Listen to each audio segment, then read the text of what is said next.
Hey America, visit our sponsor eartheasy.com right now.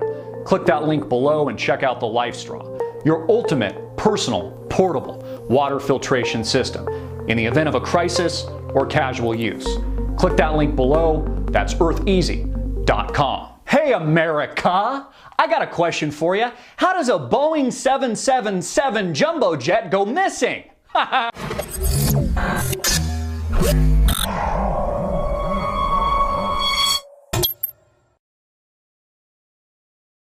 Well, let's explore some possibilities.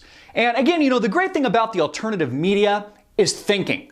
So hear me out on this, because there's a number of conspiracy theories that I actually think hold some weight.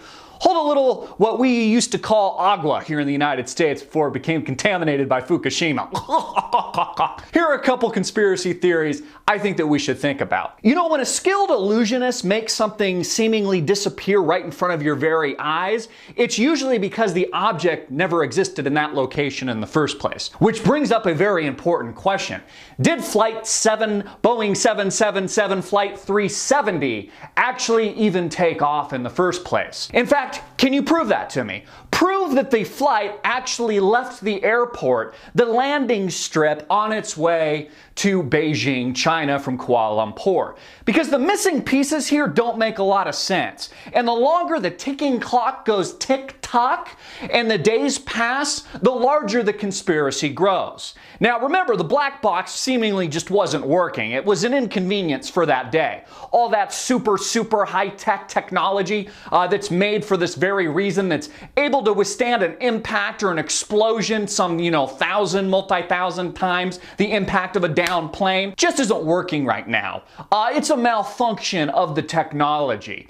Radar didn't pick it up either. It just disappeared in a Bermuda Triangle on its way to Beijing, and then turned and went west, seemingly, without giving any kind of distress signal, without any of the people on the planes maybe sending a text message, because these planes have internet now. I'm sure you've been on these planes, saying, hey, we've been hijacked. Hey, maybe the possibility is they didn't know they were being hijacked. And here's another thought. Maybe the people on the plane on board are still alive. Their loved ones calling them and their phones still ringing out. Maybe the plane has been somehow docked in a hangar somewhere. It's getting a sexy new paint job on the exterior. The people, everybody's been taken out. Now they're arming it with a nuclear weapon. Maybe they're going to fly that plane in, I hope to God they don't, into some kind of American or European city. Maybe it's a part of a much more elaborate plan. Or you know what? Maybe the conspiracy is aliens. Maybe an alien came down and just ate it, gobbled it up. Ate the big Boeing 777. Or you know what? Maybe it's not a conspiracy. Maybe it's just a giant smokescreen put out by the Obama administration to take your eye off the ball. Isn't it interesting how CNN puts this much focus on a story for consecutive days?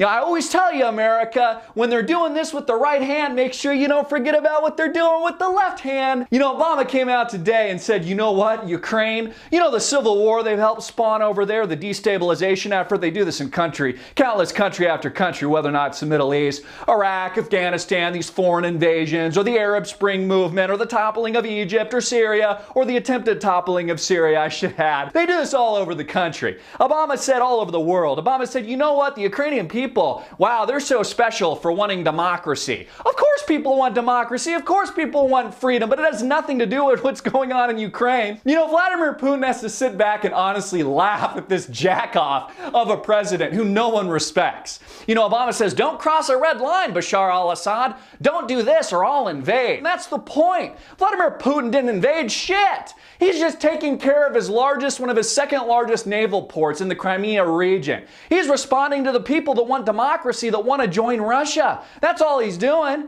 That's why they're signing a referendum and saying, we don't want any part of the West. I mean, what's the track record with the West? How good does Iraq look right now? Have we given it democracy? Have we given it any freedom? No, it's a hellhole. It's a POS. All these places we invade turn to crap. Turn to bloody scars and death and a big pile of you-know-what. A big manure for the rest of the world to somehow clean up. And it's exactly what's going on today.